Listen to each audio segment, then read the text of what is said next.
it is so similar, it's embarrassing the treatment that people get in the two different sections.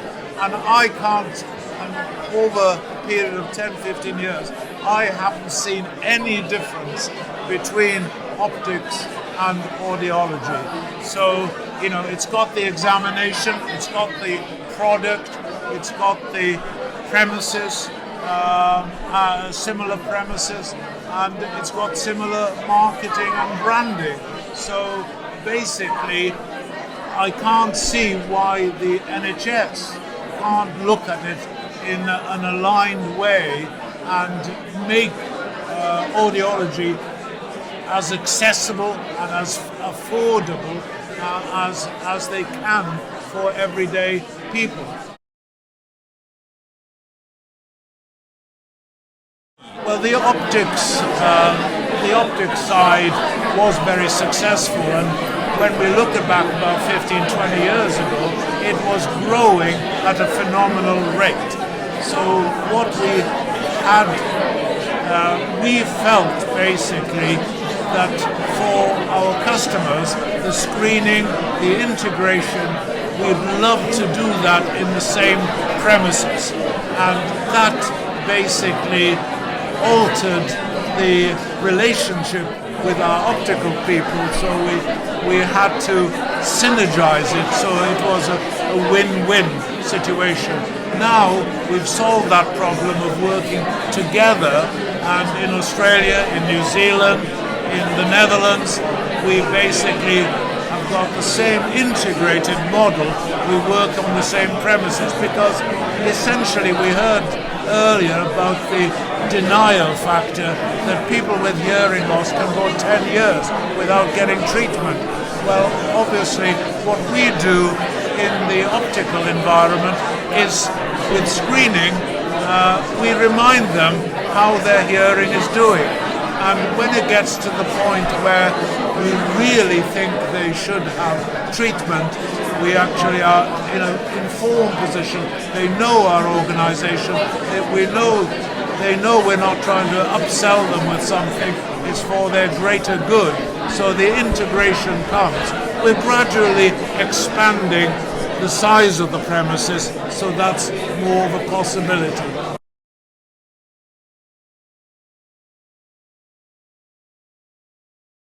In terms of why now, we have, as an organisation, we have invested significantly in the last, definitely in the last 3 to 4 years, but over the last 20 odd years that audiology has been within the business. So actually we are now at a stage where we have pretty much every location where Specsavers operates able to offer an audiology service. So for us, within Specsavers, we want to make sure that if we are going to call for change, we need to be in the best place to also support that change. So and the fact that we are able to see so many customers, both for NHS and private within our own stores, means we kind of hear the feedback. So we hear the feedback through our partners, we hear the feedback through our customers. Doug gets regular letters that he sends on to me to say, I've been to my store and I've been told I can't have an NHS hearing test, but I used to get it, or my son, brother, mother, whoever can get it, why can't I get it? So that postcode lottery that we've talked about already today, I think we see coming alive in our businesses all of the time. And I think as well, there's, we talked about it just a moment ago, there is obviously a need to make some reforms within the NHS, and we see audiology as being a sector that actually is, certainly from a UK point of view, it's a little bit disparate. There isn't one single body that kind of sits over all of it. So actually, it's really important that we work together across the sector, and I think that's probably what we've seen start to play out more and more in the last couple of years.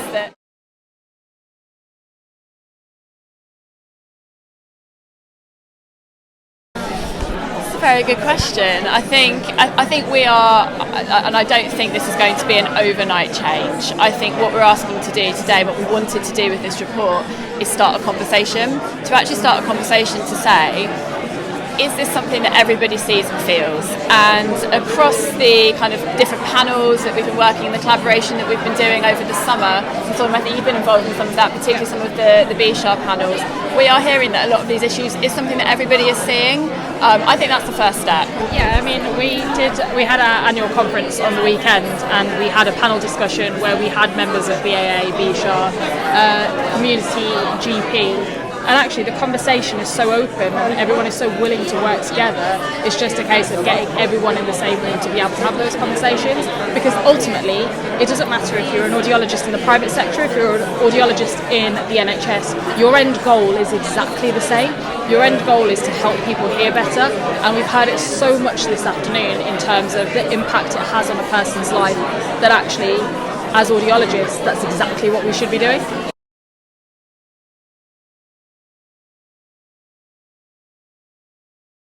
I'd like to look at it from the government's point of view. Why hasn't this happened before? And basically, the Tories back in 2015 came very close to rolling this out across the whole country.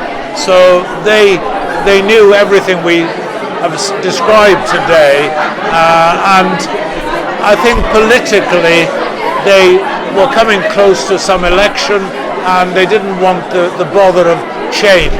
And at the moment we've got a new government with a fresh mandate, a fresh 10-year plan, and essentially looking at the cost. Obviously hearing aids do cost more than glasses, and that's a challenge, and basically they last 5 years, they can be cared for, and they make arguably as big or bigger difference to people's lives, as we've heard today, than glasses. So you have to accept that some things on the National Health Service do cost a little bit more, but the government now has a mandate, and we are flexible in the way that we can work with government to deliver a 5-10 year plan to overcome those challenges.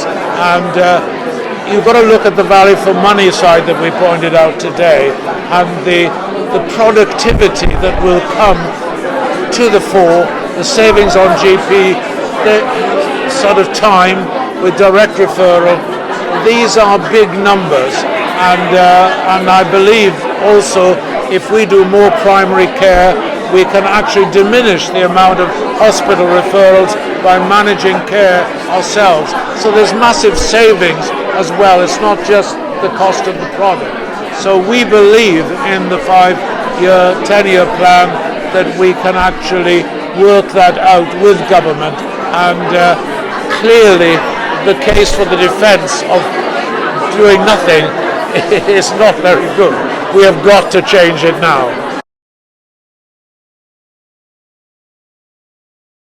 So do you sense that there is the political will now to make this happen? Yes, we've done this kind of presentation to the Welsh government, we've done it to the Scottish government, and the belief is always 100% that we can make a difference to people, and that it should be their entitlement going forward. So we are very ambitious. We're not afraid to lobby. We've got proper people doing that job. We're not even after it for Specsavers. We're after it for the whole industry. And if Boots change their mind and go into the NHS, I don't mind at all. Let's do it for the people. Yes, absolutely similar. I think some people don't like change, and they would like to be, hospital consultants, doing all their work in a hospital environment. But, that argument is completely unsustainable to the numbers of people who have age-related hearing loss. You can't go sending people to hospitals for every adjustment, clearing wax, giving them the individual care they should have, and that's what high streets are for, is to improve access, really. So I'm confident that there will be enough people who can put together a change program, but I can't guarantee that every single audiologist will still be employed in a hospital environment forevermore, because it isn't common sense at all. Yeah, I think, and I said it a little bit earlier on, so if we have, if there is a primary care audiology service where services are commissioned in the communities, this is about working alongside hospitals. This is not about saying everything needs to come out of the hospital into the community. But there are certain things that actually people would prefer to be local for. And it's more convenient for them, it's better access, they are in their high streets, they're in their communities, every week. And ultimately, it's not a hospital environment, which for some people can feel alien, uncomfortable, and as we heard earlier on, often people put off trying to do. So I think that it's always about improving access. My biggest worry, and I kind of lose sleep over it all the time, is people. There are not enough clinicians in the UK today, or being trained in the UK today, to deal with the growing need and the growing patient need, and that's if nothing changes. So even if nothing changes and there's never ever a community audiology service, which I hope obviously is not going to be the case, there's still not enough people, and I think that for me is probably one of the biggest kind of things that as an industry we do need to start working much closer together on, which is how do we start to really just tell people what a brilliant career audiology is. Every time I meet an audiologist, I say, how did you get into it? And they always say, kind of fell into it. Audiology is a niche market. It's a niche field for people to train in. Karina said it herself, we fall into the profession. Universities take 20 to 30 students per cohort on average. By launching this, by having this report out there, by allowing people to understand it more, we're not just helping patients, we're also helping people to understand that there is a profession out there that allows you to change the way people live their lives. I could not be prouder to be an audiologist, and watching the video that we showed today just reaffirmed to me that actually what I do as a clinician is as I help people, and this report allows people that don't know about audiology to understand that there's a profession out there that allows you to do it. I think that careers in audiology are like some of the best kept secrets that we have within kind of the healthcare professions. I've never met an unhappy audiologist. They genuinely love what they do. They love changing lives. Yeah. Every single person that they see makes them feel great about the job that they do. And I just don't think enough people know about it. So yeah, if that is one of our outcomes, is that more people choose a career in audiology, that would be a huge, huge success for me.